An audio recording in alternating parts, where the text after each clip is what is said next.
This is what we're going to do. Just when you thought you were done in the garden for the year, it's time to start thinking about what to do next. We are lucky to live where we live because we have mild enough winters that it's very easy for us to have basically a 4-season garden. So here's what we're going to cover. We're going to talk about having year-round gardening and which varieties to choose because some do better than others. Choosing the right location, which is absolutely paramount for a good winter garden. When to plant, timing is everything to get this right to be able to harvest in the fall. Not as critical, but kind of critical for those who want to water or harvest during the winter. Should you buy pre-sprout, no, I can't say that, pre-sprout seeds, or should you buy plants? How to take care of the plants that you do plant during our hot weather. And then, you know, frost is coming, and how do you prepare for it? And how do you extend the season so it stays warmer inside their little cocoons for a little bit longer? Didn't load. Okay. So there are advantages of growing a winter garden. I mean, those are easy, right? It extends the growing season. You can have stuff all year long. One of the nice things is there are fewer insect pests. You know, the things that bother, the aphids, they're just not around in the cold weather. Some of the other ones too. The only exceptions are slugs are terrible in the wintertime. We'll have to take care of that. And you want to watch out for some of the root vegetable insects that eat on root vegetables, and that means you're not going to want to plant, for example, all the radishes and stuff in places where you've had radishes before. You're going to move them over to where the tomatoes were. They're not the same family. And the taste of some vegetables, especially like Brussels sprouts and some of the cabbage families are just exquisite. They get a little bit sweeter when they get a taste of frost. The disadvantages, you're limited to cool weather crops, and we'll talk about that. Our wet falls and winters, you've got to have very well-drained soil. If you don't, there are ways to get around it. And the short days and very little light make it a little bit tough, but doable. So now we're going to talk about what will do well. What can you do? Now we can we have time to plant corn, peas, and beans. And if you choose the right variety with a short date to maturity time, you can plant right now and be able to get corn, peas, and beans before we have frost. Cool weather vegetables, and again, we'll talk about that. A lot of them can overwinter, especially with protection, and provide, you can use some of them, harvest them during the winter time and in the spring. And we talked about some of the vegetables get a little bit sweeter after frost. Here are some of the things you can do, and we'll get into more of it later, but radishes can be planted all the way through mid-September. Now, I don't know what winter radishes are. I have never planted them, but I want to now that I look at that. Black Spanish varieties, it's still July technically, so we can plant them and harvest all winter. Leaf lettuce. Leaf lettuce is kind of amazing. You would think with the leaves being as fragile as they are that they wouldn't do well in frost, but they're actually hardy down to 20 degrees. And if it gets colder than that, just cover them up with a row cover. You can have fresh leaf lettuce all year round. Mustard greens too, spinach. When you plant in mid-August, a lot of these things, when they're coming up, are going to need shade. So you've got room in your garden for them. You can plant them in the shade of something else that's growing there. Most of the root vegetables we have, like beets and carrots, they can stay, and onions. Okay. Please, I don't know who's got their mic off, but please mute it. Unless you have a question, of course. Most root vegetables, the carrots and beets and onions and garlics, they can stay in the ground, and you can plan on harvesting them all by spring as you want to, but some of them, like the beets and the carrots, they'll bolt. The carrots, not so much. It takes a little more for them to bolt. Does anybody know what bolting means? Anybody want a chance to guess? goes to seed? Yeah, it's right. It sends up a flower stalk, That flower and gets and bit.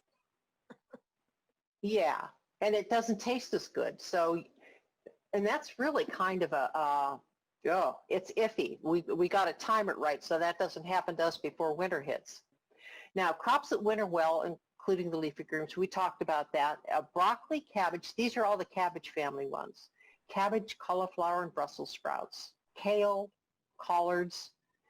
There are so many of them, and I've got the full list for you.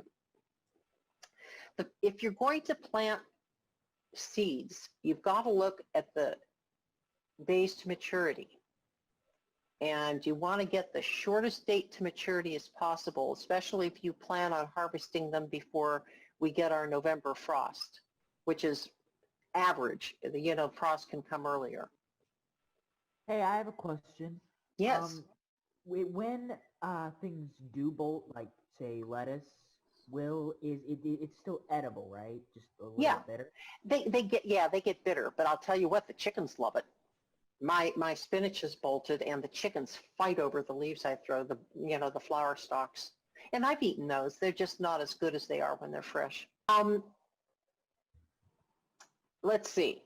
Direct seed, the vegetables on the right here, by the first week of July. So we're kind of late, but summer just started. I don't know if we can get away with it or not. I really don't. But you can transplant seedlings by August 1st. And you can go to the store. I know they're in Wilco. I haven't been out since, since I haven't been out since mid-March. But I know last year, if you go to Wilco, they had all the fall vegetables out there. I'm assuming that the nurseries and Freddy's and probably Home Depot and Lowe's probably also have the starts. But you can plant those now, and you can not even by August 1st. The seedlings can wait a little bit for a lot of these. If protected, you can harvest most of these throughout the winter, like we said before. So why would you want to start from seed?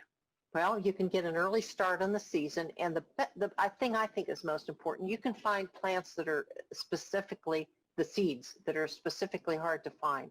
You can get on the catalogs and you see this really cool purple carrot that you've always wanted to plant.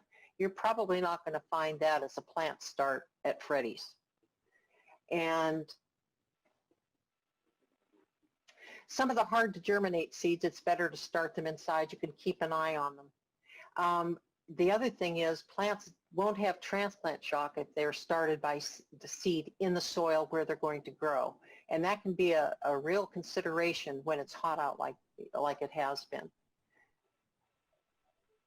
Okay, why use transplants? The fun part is you can decide on your garden when you're out there shopping around. You might find something that looks really good, something different, and you don't have to do all the pre-planting. And you don't have to fuss over seeds, which take a lot of time and care. And of course, there's a shorter time to harvest because you've cut out all that plant the seed, get it up to a certain point and let it grow time. Now here's the handout.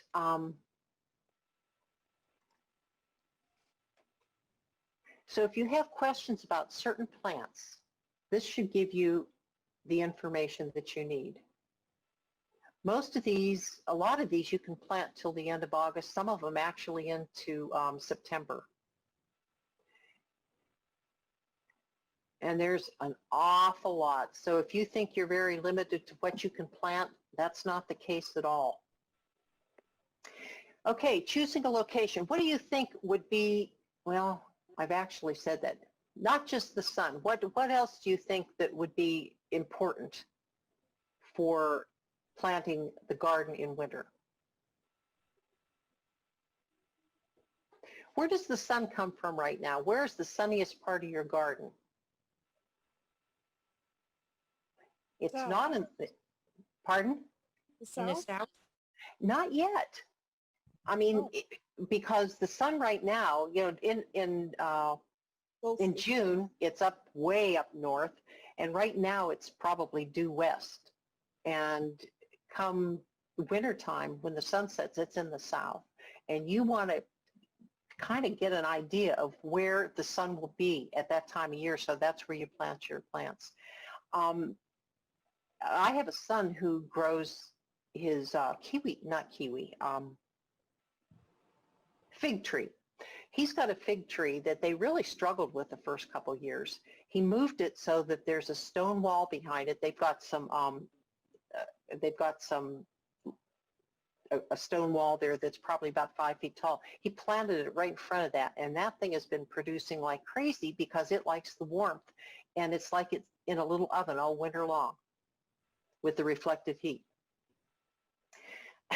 And this is really important. It's something you don't think about. If you don't plant in a convenient location, there's no way you're going to want to be slugging through mud and rain all the way to the back part of your property to pick a couple leaves. You're just not going to do it. So get it up close to your house where you will be, more likely to use what you're planting. And the other thing, and I touched upon that earlier, don't plant your plant in the same place where the same family was planted. And that's actually pretty good. That's called crop rotation. It's good advice for anything. You planted tomatoes this year, tomatoes, peppers, eggplants are all in the same family. Move them to another part of your garden and plant beans or peas in that area. The same with cabbage family plants, Brussels sprouts, kale. Move them all around. You can plant the cabbage and kale where the tomatoes were and like that, because some of the overwintering things in the soil, especially the wireworms and some of the other maggots, they can live in the soil and attack your plants during the winter time. So don't plant the same type of plant where the rest of the other family's been planted all summer. Am I explaining that well enough, or am I confusing people? Good drainage is essential. There's a picture up for those of you who are calling in of a drowned planting bed. It just looks terrible. Good drainage is essential. If you're not sure, there's a way to do a perk test, and that shows, and click on this link when you go if you're not sure about it. It's a very easy way to see how fast your soil drains. It gives you a step-by-step instructions of how to do it. And if you don't have good drainage, it'll tell you also how to amend the soil so that you will. Now, fertilizing. You can fertilize with compost or manure or small amounts of balanced fertilizer to increase the soil nutrients, but you don't want to do it late in the year. You don't want to do it like in late October, November, because what the nitrogen does is make the plant grow fresh new leaves, and those are much more prone to weather damage. So do it when you plant them. Keep an eye on them. If they need a little bit of something, put some compost or manure or some worm castings on them. That's kind of a slow release, and it won't bring on that big flush of growth, which makes them more prone to frost damage. What's the deal? For spring and overwintering plants, you've got to time the things that you're growing so that they're established. They're putting out new growth, but they aren't starting to really put out growth really fast. You wouldn't have wanted to start these in June, because by now they would be producing and they would be bolting by the time winter came. If you do it right, they're growing. They're probably about, well, you know what they're going to be, but they don't have any fruit yet, The thing is, and the trick is, in the fall, everything slows down. As it gets cooler, plants don't grow as fast. You saw that when you planted your gardens this spring. Things just kind of sat there when it was cold. You had them planted, but they didn't do much. And that's what happens in the fall too. And when there's less than 10 hours of daylight, it pretty much stops. So there is a formula to use. I don't know if that's the next slide or the slide after. No, it's a couple down there. So if you plant too soon, the heat might damage it, or it'll mature faster than you want. And some some will do better when they're planted and harvested in the right time frame. For example, if you started corn or bean or peas now, you could probably harvest them before the frost hit. And this is our average frost date. So by the end of the month, we have had frost. But the average frost date is November 3rd, and that's probably your safest bet. So there's like 2 weeks, the first freezing weather. They can usually handle 32 degrees, 30 degrees if you cover them with a row cover or something. So even tomatoes, if you cover them, I was harvesting tomatoes into November because I had my, actually closer to December. They just weren't ready. They weren't even ready for me to bring into the house to warm up yet or to ripen. They had to be on a little bit longer to get to that point. So covering does work, but still you want to take that into consideration. And here's how you do that. You look at charts or you look at the seed packet or the plant label that you pick up at the store for information.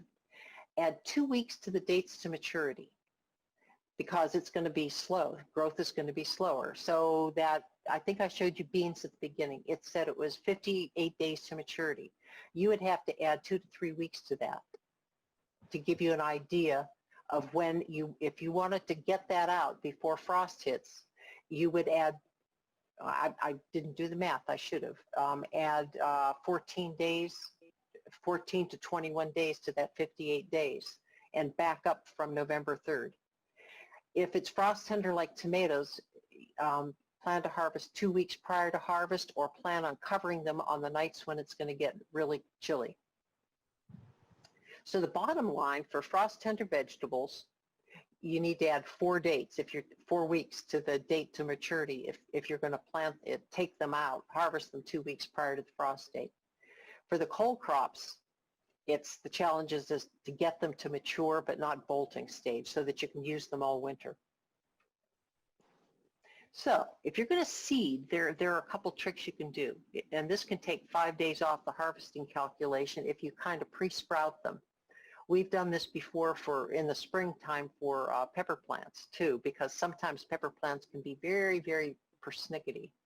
So what you do is place the seeds between layers of paper towel and cover them so you've got they're the inside of the sandwich. And then you stick the sandwich, the paper towel sandwich with the seeds in the middle into a plastic bag and put them in a warm place like the top of the fridge, but don't close the plastic bag because if you do, you're inviting, mold, fungus. When you plant them like you normally would seeds, but a little bit deeper to protect them. This is the part of the seed that will be the root, so be very careful when you're planting them not to damage that. So early care, the most important thing for seedlings, especially this time of year, is don't let them dry out. Can you imagine having seedlings in the soil over the last 2 days we've had? You're going to have to be really careful about keeping them watered. You might have to cover them with a row cover. And I didn't know what a row cover is. I'm going to show you in the next couple slides what they are. Once the plants are up a couple inches, mulch the soil around it. It'll help to keep it moist. You can use grass clippings as long as you haven't used the weed and feed on it. It helps to keep the soil moist and helps it the soil not to get too warm. Yeah. Okay, now one of the biggest problems we have is slugs. They lay their eggs in the soil in the fall. I'll bet you have seen them and may or may not have known what they are. They're like little bitty pearls, about an eighth to a 16th of an inch, kind of whitish, kind of translucent in the soil. You do not want them to lay eggs in your soil. That's the problem with the mulch. You do have to check for them. On the other hand, if you catch them in September before they lay their eggs and get rid of them, you'll really knock down the population. If you give these plants a lot of space in between, for some reason, they don't get as much chance for root rot or slug predation. When they're close, they do. And again, we talked about not fertilizing late in the fall. And let's see, cabbage The only ones that are out there that will bother your things are cabbage worms, which are the butterflies, those little white butterflies with the spots. They'll eat on your plants until it gets really cold out. And cabbage root maggots. Again, you're not planting your cabbage where any cabbage family things were, to prevent that. Mild frost above 30 degrees, in fact, more than that, you can cover it. You can cover things with boxes, like if you've got a short plant, you can just get a banker's box or something and cover it overnight. That'll help keep it warm. Sheets, you know those, I don't really like the old tomato cages, the round conical shaped ones, but boy, are they good to be able to put a plastic bag over or to drape a blanket over to keep it warm, keep your tender plants warm. Buckets, anything like that. And here's some examples, and Art is going to talk about this next week, extending the growing season. There are a lot of ways you can do this and to protect some of your plants over the winter time so that they won't get, if we have a really, really hard frost, like, you know, every once in a while we have 5 or 6 days of zero weather, this will help protect it. It's really easy to do. If you go to this website that I've got right here, when you come back and look at this on our website, it shows you how to do this. It's so easy, much easier actually on a raised bed. This is a cloche, and it's basically a shell, like a upside down shell over top of it. You can also use a milk jug that you've cut the bottom out of. It works the same way. And here are the resources that you'll be able to access when you get on the website.